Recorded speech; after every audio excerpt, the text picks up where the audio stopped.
No princípio só havia trevas. Em seguida, Bang, e surge uma existência infinita de tempo, espaço e matéria ainda em expansão. Diariamente, novas descobertas desvendam os misteriosos, os fantásticos e implacáveis segredos de um local chamado Universo. O Sistema Solar. Como ele emergiu do esquecimento do caos interestelar. Somos todos feitos de gás e poeira. Hoje, o Sol e os planetas abrigam pistas fascinantes das suas origens numa névoa de partículas tão pequenas que são praticamente invisíveis. A prova do nosso passado está à nossa volta.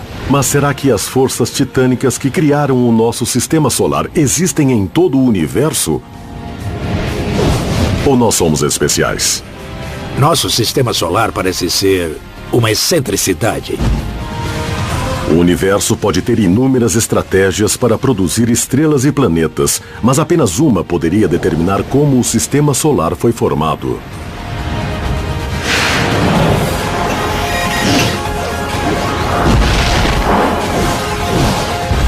O universo, a formação do sistema solar.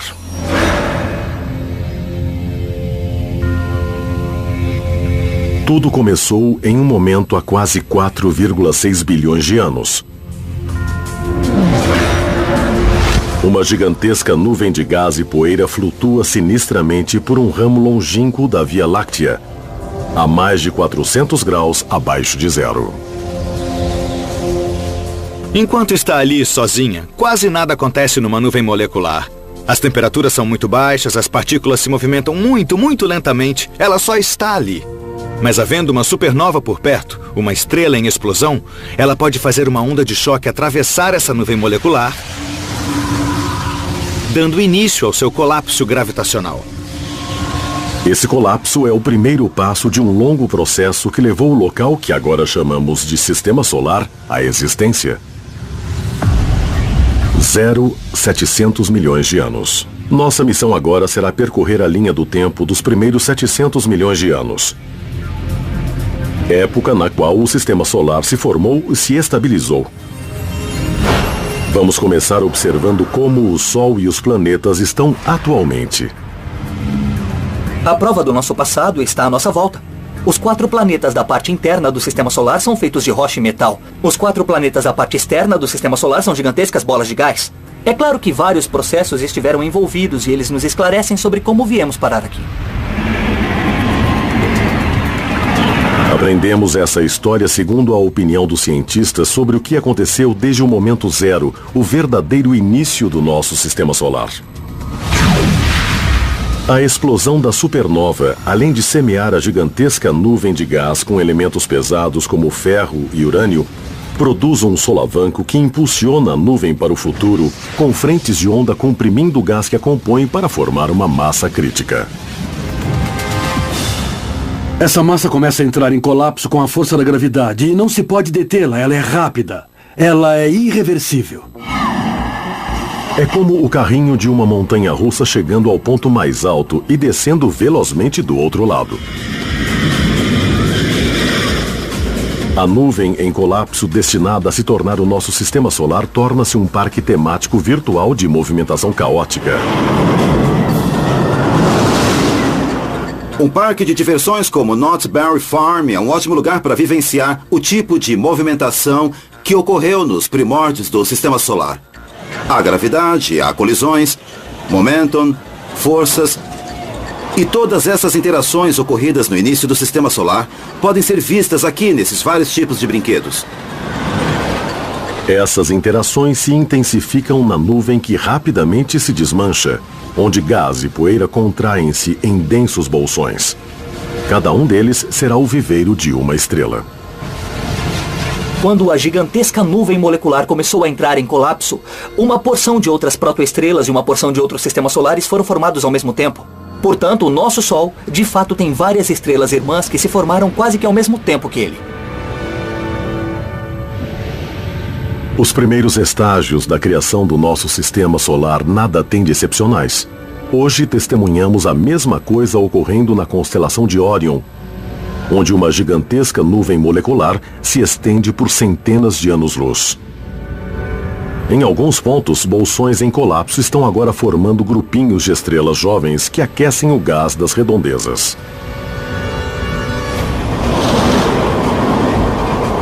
Os vários movimentos produzidos num parque de diversões podem ser comparados à movimentação de matéria cósmica que se junta para formar o sistema solar.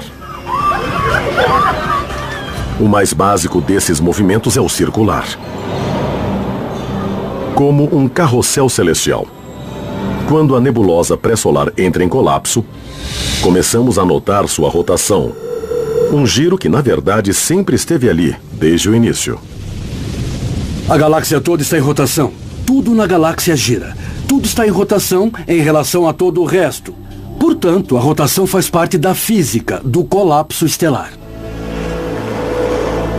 O que ocorre a seguir lembra uma patinadora rodopiando quando recolhe os braços. Ela gira mais rápido. Quando a gravidade atrai o gás da nuvem, a nuvem não só gira mais rápido, como também, inevitavelmente, vai se achatando na forma de um disco.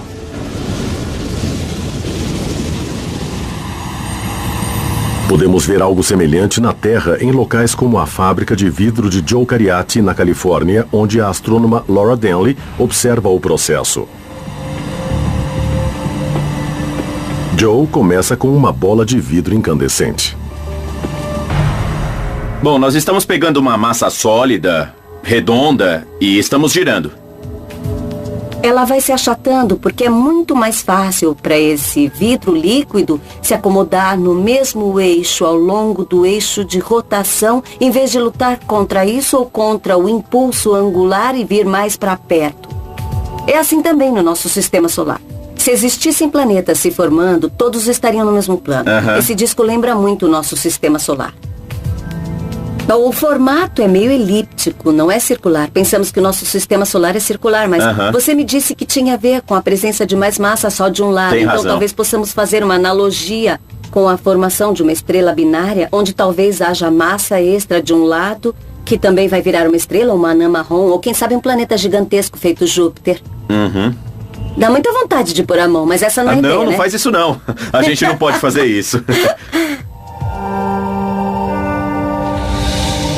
100.000 anos após o início, a nuvem que vai ser o nosso sistema solar já se desmanchou quase que totalmente. E seu centro brilha com o resplendor de uma protoestrela emergente. Chamamos de protoestrela as fases embrionárias da formação de uma estrela. É quando a estrela ainda está em colapso e a energia que ela está irradiando tem origem nesse colapso gravitacional. Ela se aquece mais porque está ficando menor e não está fazendo as reações nucleares, como seria característico na fase principal do processo de ser uma estrela. A protoestrela emergente começa a devorar o disco de gás e poeira que a compõe, a chamada nebulosa solar. Grande parte vai parar no Sol. E o que sobra, para dar origem a planetas, luas, asteroides e até a nossos próprios corpos, é tão pouco que parece uma reflexão tardia do cosmos. Nós vivemos num planeta. Portanto, tudo que entrou na composição dele é muito importante para nós. Mas isso é apenas uma pequenina parte do grande todo. Este estacionamento é um bom modo de mostrar essa pequenez.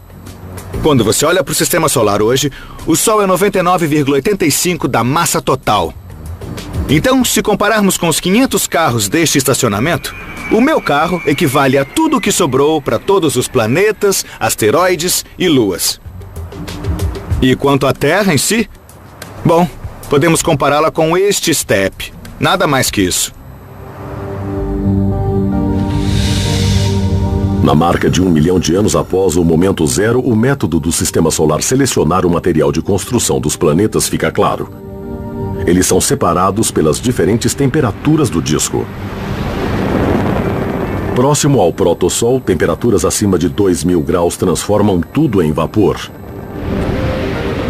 Mas a cerca de 8.000 quilômetros dali está a linha de rocha, onde o frio é suficiente para metais e minerais se solidificarem. Mais distante ainda está a linha de neve, onde a temperatura chega a 375 graus abaixo de zero, o suficiente para água, metano e amônia se transformarem em gelo.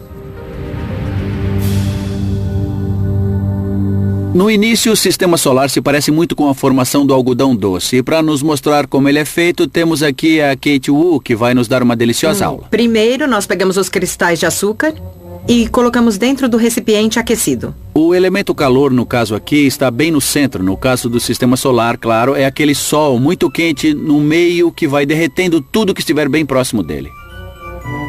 E à medida que esse sol esquenta, ele começa a derreter o que estiver por perto.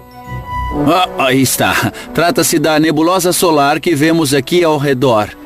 Aqui no centro não podemos ver nada. Na parte interna está tudo derretido. À medida que se aproxima da parte externa e mais fria, a nebulosa solar começa a se condensar. E você pode ver que já começa a se solidificar aqui na parte mais externa do sistema solar, onde é frio. Temos então uma fileira de substâncias gasosas na parte interna, e o que é sólido está mais para fora.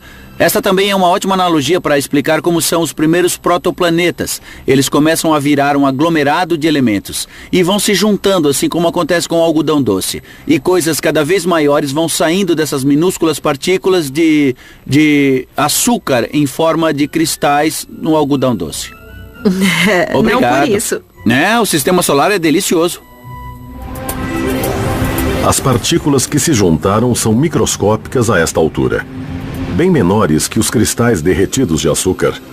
Assim como o algodão doce ilustra como esses sólidos vão se acrescentando no sistema solar, um outro brinquedo do parque de diversões mostra o que faz com que eles cresçam. Os carrinhos bate-bate não seriam divertidos sem as colisões. E no sistema solar, sem as colisões, não haveria crescimento nem acreção. As colisões por causa da acreção ocorridas nos primórdios do sistema solar são do tipo que permite que objetos se acumulem por meio de vários tipos de processos, essencialmente friccionais, onde há elementos se agregando uns aos outros devido apenas à interação mecânica. Na parte interna do sistema solar, o processo é longo, quando minúsculas bolas de poeira cósmica vão se juntando lentamente apenas por meio de colisões aleatórias durante suas órbitas ao redor do protossol. Porém, na parte externa do sistema solar, a história é dramaticamente diferente. Os gigantescos planetas estão prestes a explodir para a vida num piscar de olhos.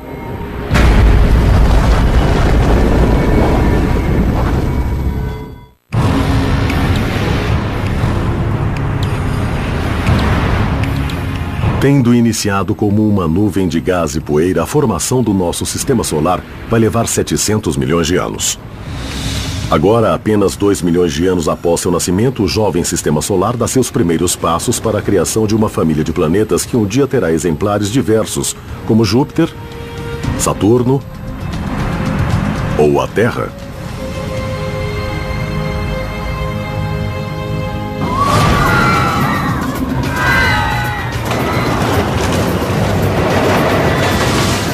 A essa altura, entretanto, não passam de blocos de matéria prosseguindo na sua montanha-russa em meio à turbulência da nebulosa solar.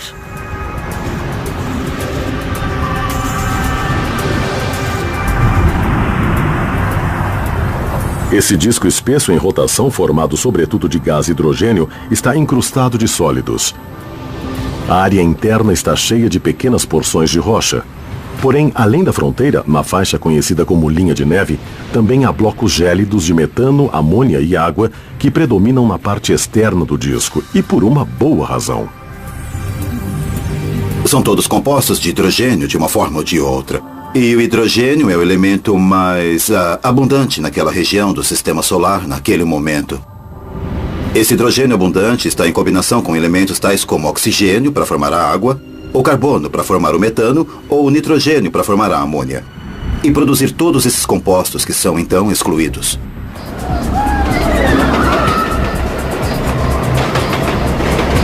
Contínuas colisões em meio à turbulência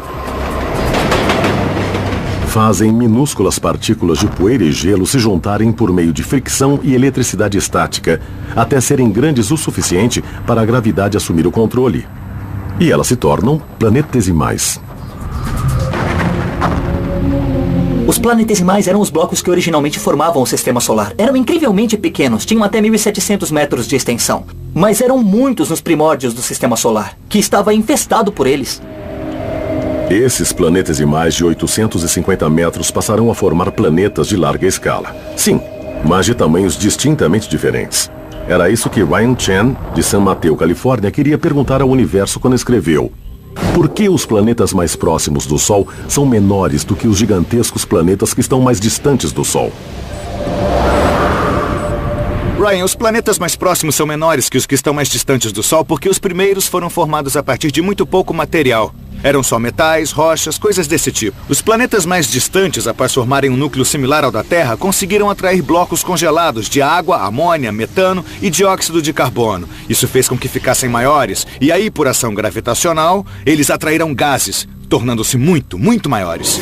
Pergunte ao universo.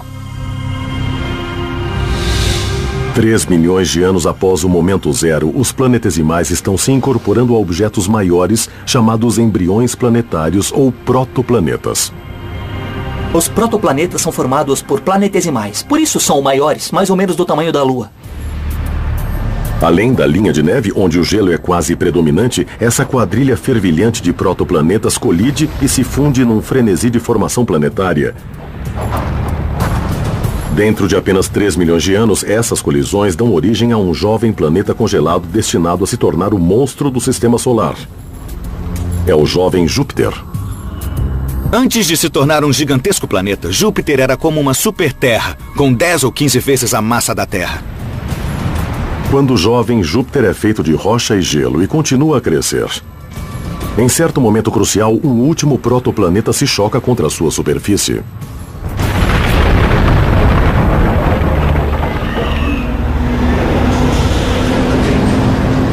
É mais um ponto auge, como na montanha-russa, na formação do Sistema Solar.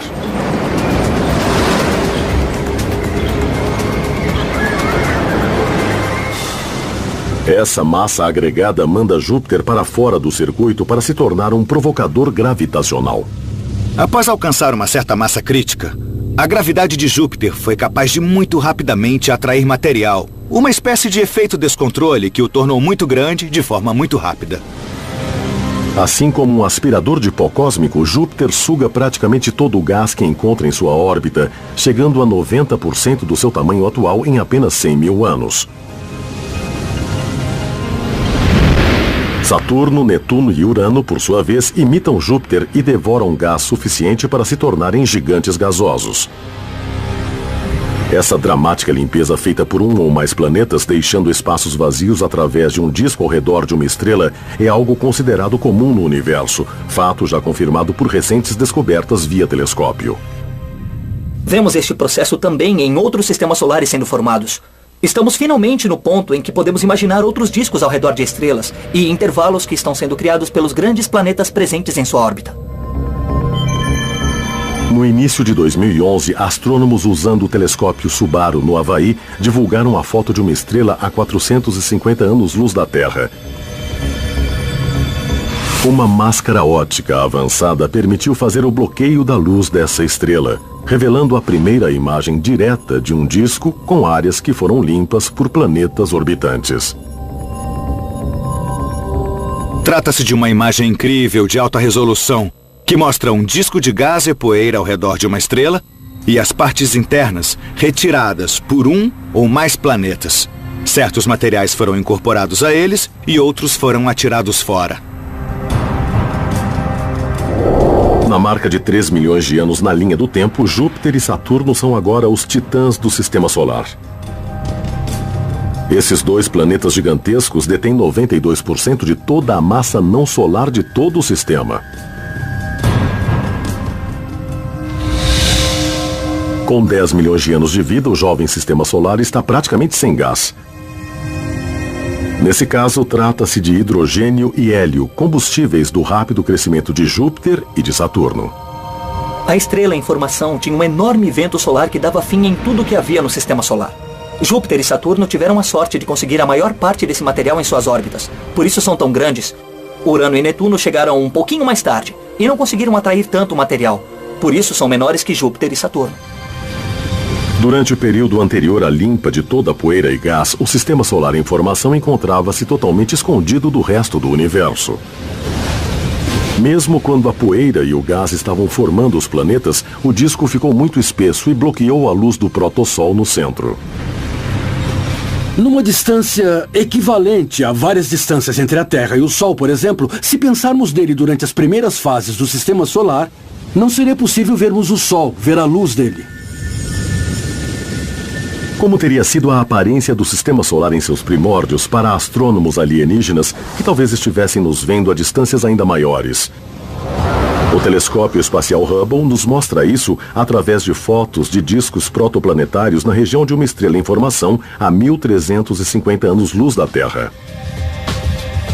Podemos vê-los por vários ângulos relativos à nossa linha de visão. Por exemplo, se estiverem de frente, podemos ver uma estrela no centro rodeada por um disco. Mas quando olhamos para esses objetos de lado, todo o gás e a poeira entre a nossa linha de visão e a estrela central bloqueia a luz dela.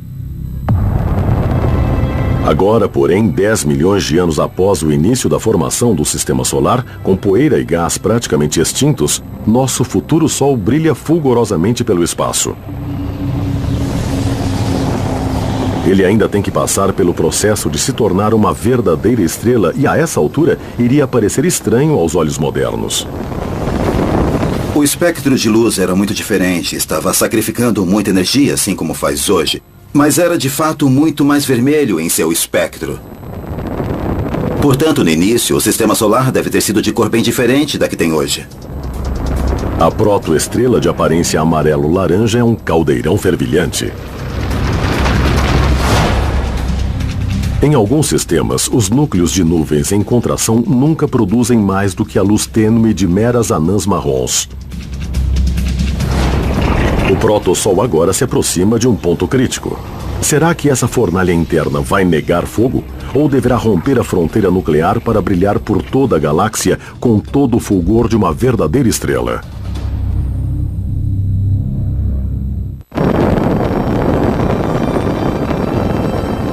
Estamos agora no ponto mais crítico da formação do nosso Sistema Solar. Com 50 milhões de anos, o protossol e seus planetas em formação mal têm 1% da idade que tem agora. Em muitos sistemas, a estrela central não tem massa suficiente para inflamar-se completamente. Mas nosso futuro Sol está prestes a romper com esse destino. Ele chegou ao limite crítico de calor e pressão. Momento em que a fusão nuclear pode se iniciar em seu núcleo. Utilizando a mesma incrível energia que potencializa a bomba H, nosso Sol passa a existir como uma estrela recém-nascida e totalmente formada. Depois de 50 milhões de anos de vida do Sistema Solar, desde que iniciou sua formação, o Sol entra numa fase diferente, queimando hidrogênio, fazendo uma verdadeira fusão nuclear. Nesse ponto, o Sol se torna o que hoje pensamos ser uma estrela totalmente desenvolvida.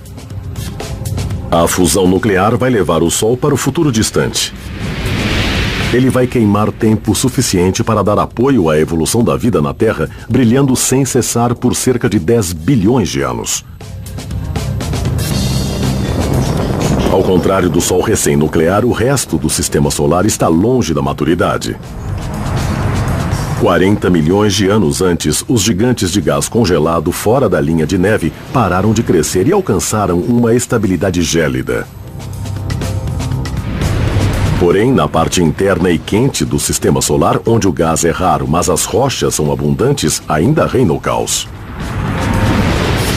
Quando o Sol se torna uma estrela totalmente desenvolvida, os planetas da parte interna do Sistema Solar ainda estão tentando crescer. Há pequeninos protoplanetas que continuam em construção, colidindo, ficando cada vez maiores, vindo a se tornar aqueles 4 enormes planetas da parte interna do Sistema Solar. Porém, dentro da órbita de Júpiter há uma região estreita onde os planetesimais menores predominam e os protoplanetas são raros.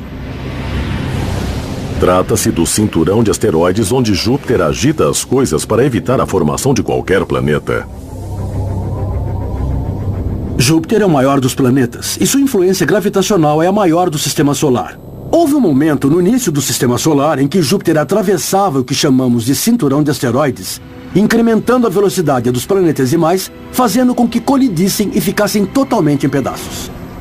Vamos tentar fazer uma ideia do que é uma colisão destrutiva dentro de um cinturão de asteroides. Só que não podemos usar rochas de verdade porque são duras demais e as velocidades baixas demais. Então vamos usar essas rochas de material super leve que foram feitas para nós por Ryan Johnson, um craque em efeitos especiais. Ryan, pode nos falar sobre esses asteroides especialmente leves? Claro. Esses objetos aqui, desenvolvidos por nós, são de um tipo de isopor usado para fazer rocha de mentirinha nos filmes e coisas do tipo. Quando queremos fazer algo que quebre, parecendo que é bem duro, usamos isso, que quebra com facilidade em pedacinhos. Então nós pegamos esse material e desenvolvemos uma bola muito maior, que fingiremos ser o nosso asteroide. Temos 2 deles. Vamos jogar um contra o outro com força e tomara que simulem a colisão de um asteroide. E que velocidade você acha necessário para provocar a colisão? Bom, a gente precisa jogar um em cima do outro de uma altura razoável. Mais ou menos como essa altura aqui. Tá bom, vamos sentar.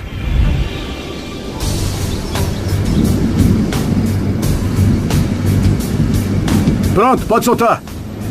A distância da queda é cerca de 5,5 metros. Isso dará ao asteroide em queda a velocidade de 59,5 km por hora. Mais um pouquinho. Perfeito. Perfeito, é aí mesmo.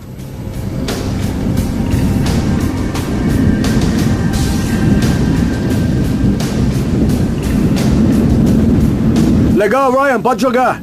Tudo bem, tá ventando um pouco, mas vamos ver se a gente consegue.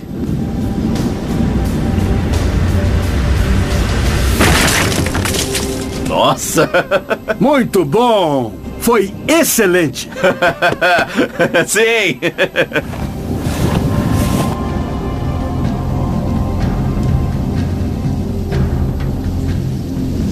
Maravilha! Obrigado, hein? Foi um sucesso, hein? Boa! Isso aqui tá ótimo, hein?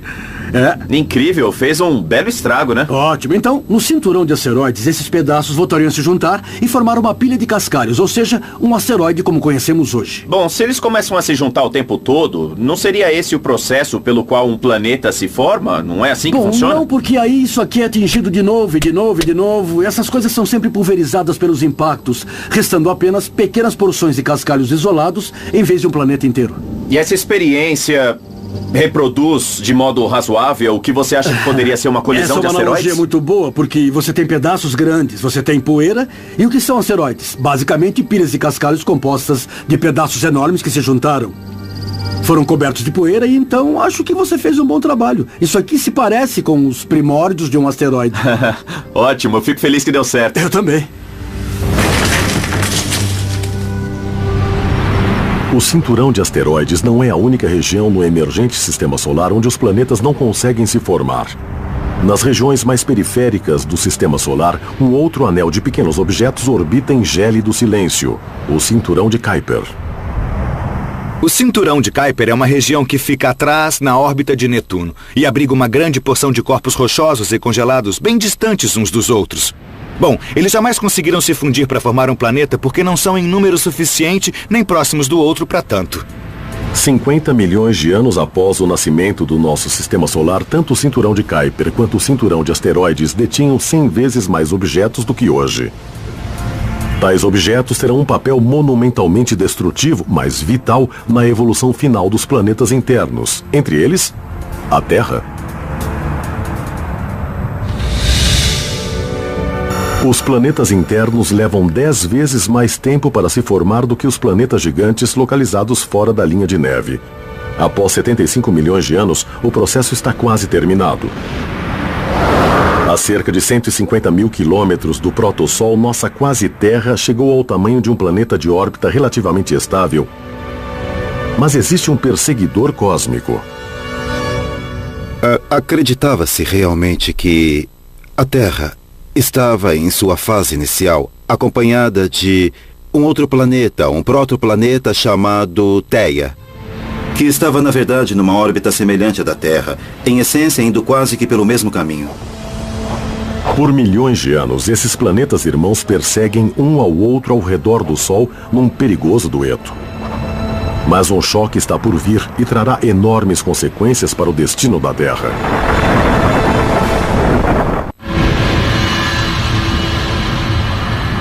A formação do nosso sistema solar se arrastou por 80 milhões de anos, desde o colapso da gigantesca nuvem de gás que iniciou o processo. Os planetas internos já tomaram forma. Mas agora, a Terra, que um dia abrigará a vida, enfrenta a possibilidade de uma morte prematura e cataclísmica. Por milhões de anos, a Terra foi perseguida pelo protoplaneta Theia. Esses dois corpos viajavam essencialmente na mesma órbita, gradualmente se aproximando cada vez mais. E agora, para a Terra e para a Theia, o choque é iminente.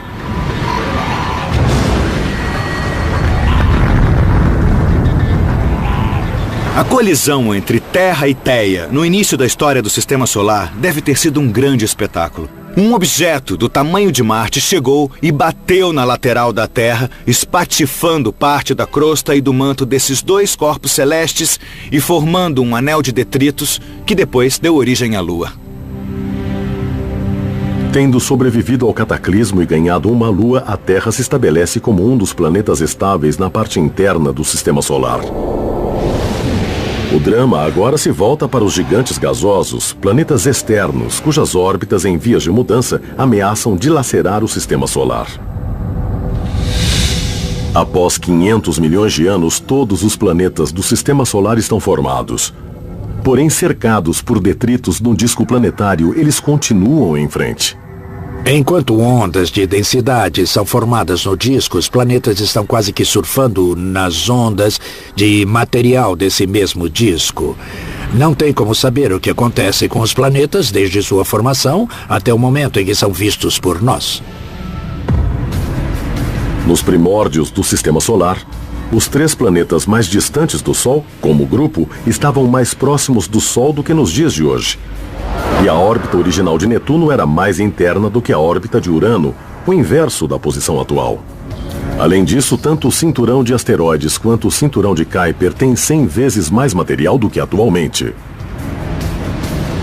Os pequenos corpos presentes nos 2 cinturões são constantemente deslocados pelos planetas gigantes e sua intensa gravidade. Como são gigantescos, os grandes planetas reagem sempre que empurram um planetesimal para outro lugar. As reações podem ser pequenas, mas mesmo assim fazem com que as órbitas dos planetas gigantes migrem para novas posições. Antigamente, os planetas externos se deslocavam bastante. Eles migravam. Bom, Saturno, Urano e Netuno enviavam planetesimais na direção do Sol. Ou seja, sempre tinham que se deslocar para fora. Júpiter, porém, arremessava os planetesimais a enormes distâncias, chegando até a expulsá-los do Sistema Solar. Ou seja, Júpiter teve que se deslocar mais para dentro do disco. O que determina esse deslocamento para dentro e para fora? Ele resulta de uma lei da física, segundo a qual a energia nunca é perdida. Quando um planeta ejeta um planetesimal, é preciso que ele se desloque para dentro um pouquinho. Trata-se de mera conservação de energia. Ele está dando muita energia para o planetesimal, atirando-o para longe no espaço. Isso quer dizer que o planeta tem que se deslocar para dentro. Ele perde energia. Se um objeto em órbita perde energia, não está se deslocando rapidamente. Isso quer dizer que ele cai para uma órbita inferior.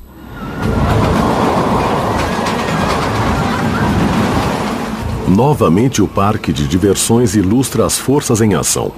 Nesse caso, é o efeito Stirling. Trata-se de um empurrão gravitacional que planetas grandes podem dar aos pequenos objetos. Nos anos 70, os cientistas exploraram isso para acelerar a espaçonave Voyager, que ia de planeta em planeta na parte externa do Sistema Solar. Aqui na Terra, podemos pensar no Stirling como o carrinho da montanha-russa saindo fora dos trilhos. A montanha-russa bumerangue que temos aqui é um belo exemplo dos processos que estão envolvidos no efeito Stirling. Esta gravidade que faz isto funcionar aqui na Terra está usando a gravidade da Terra. Ela atrai o carrinho para baixo, puxa para baixo na descida e depois o carrinho segue novamente pela subida por causa do impulso que ganhou quando foi declive abaixo. E se fôssemos agregar Júpiter ao sistema? Agora a gravidade de Júpiter ainda vai puxar o objeto para dentro. Mas Júpiter o faz girar ao redor do planeta e ele dá uma volta em Júpiter. Esse movimento de Júpiter fornece um empurrão extra para que o objeto consiga mais impulso do que já tinha. E ele é empurrado de volta pela subida em direção ao espaço.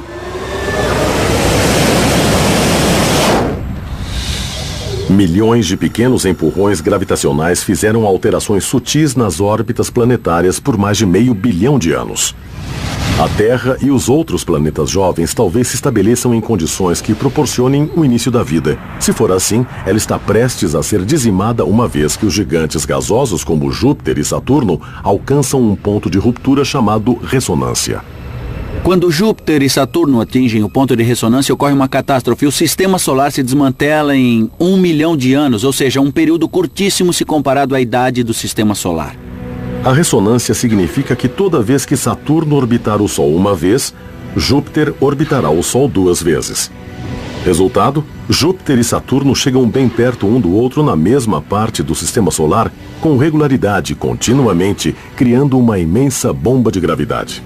É como empurrar uma criança num balanço. Se você empurrar o balanço na hora certa, você consegue o movimento para mandá-la cada vez mais alto e mais alto.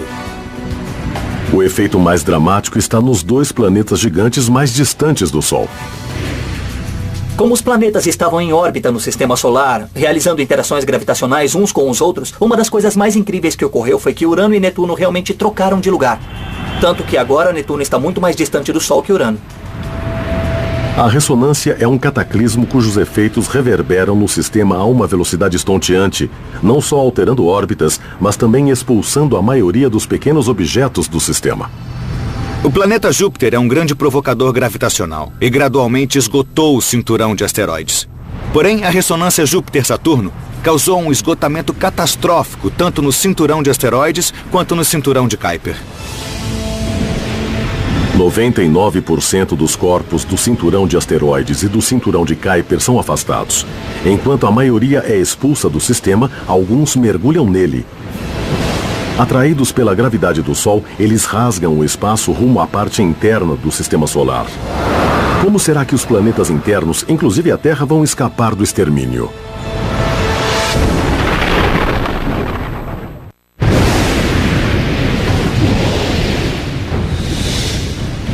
A formação do nosso sistema solar alcança um violento clímax 700 milhões de anos depois que a nebulosa pré-solar começou a entrar em colapso. E a Terra está na linha de fogo.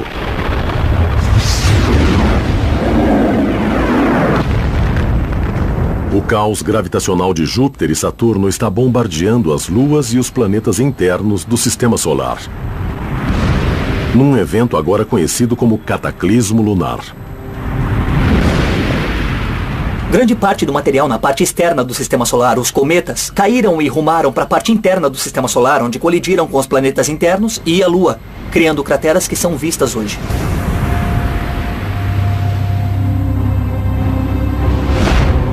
Para alguns pesquisadores, as colisões podem ter esterilizado a Terra repetidamente. Se houve formação de vida, ela foi dizimada. E teve que começar de novo. Mas o impacto dos objetos no espaço, somado à sua violência, também podem ter trazido algum benefício. A Terra talvez não tivesse toda a água que tem hoje se não tivesse sido bombardeada por material da parte externa do sistema solar. Chegou-se a especular que grande parte da água que temos na Terra é, na verdade, resultado de impactos da época do cataclismo lunar.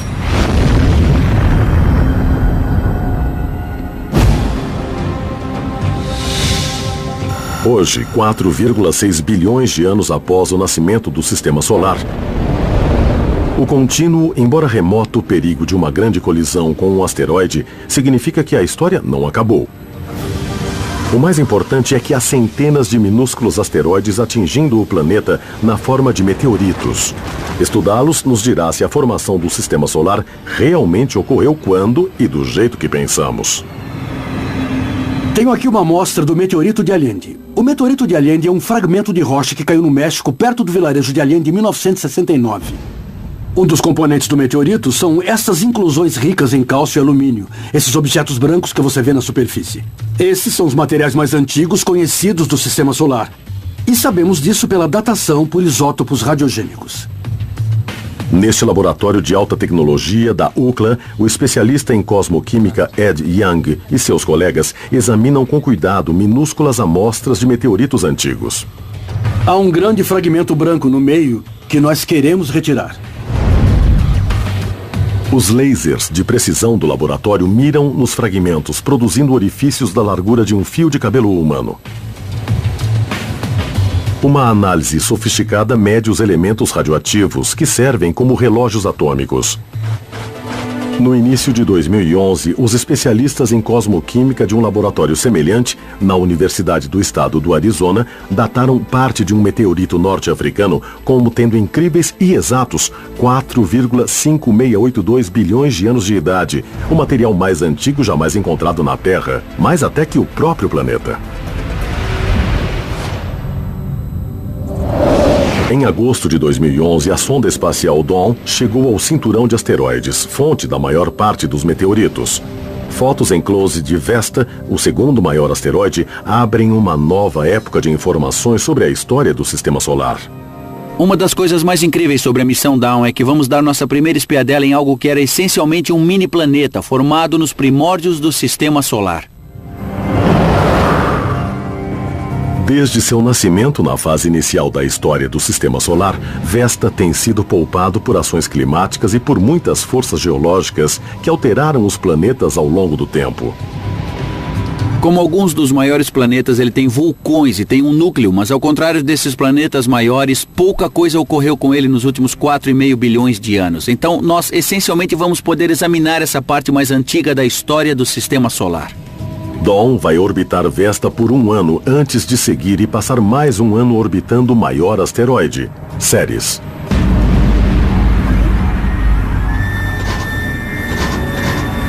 Enquanto isso, a sonda Juno, da NASA, acaba de iniciar sua jornada até Júpiter.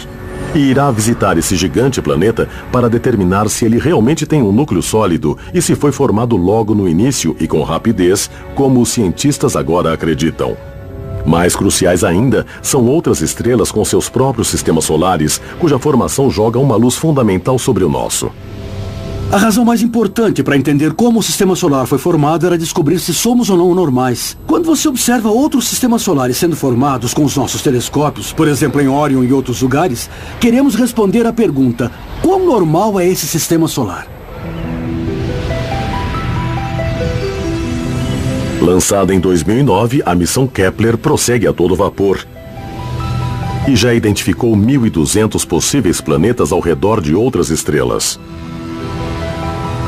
Alguns sistemas têm planetas do tamanho de Júpiter, próximos de seu Sol ou em órbitas assimétricas. Outros têm apenas pequenos planetas se aglomerando na zona aquecida de suas estrelas. 952, sistema candidato de Kepler, o Sistema Solar. Nosso Sistema Solar, entretanto, tem seus planetas em órbitas quase circulares, espalhados num arranjo estável que parece quase que perfeito demais.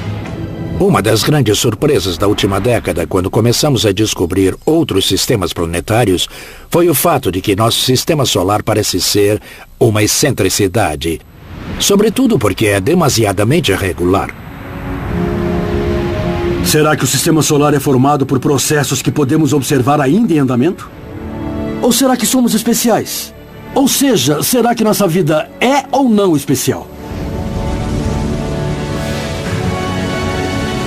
Essa pergunta talvez seja a mais importante de todas, já que a história de vida do Sol e de seus planetas essencialmente se torna a história de vida da própria vida, da humanidade na Terra, do nosso único lar, estando sozinhos ou em meio a muitos outros no universo.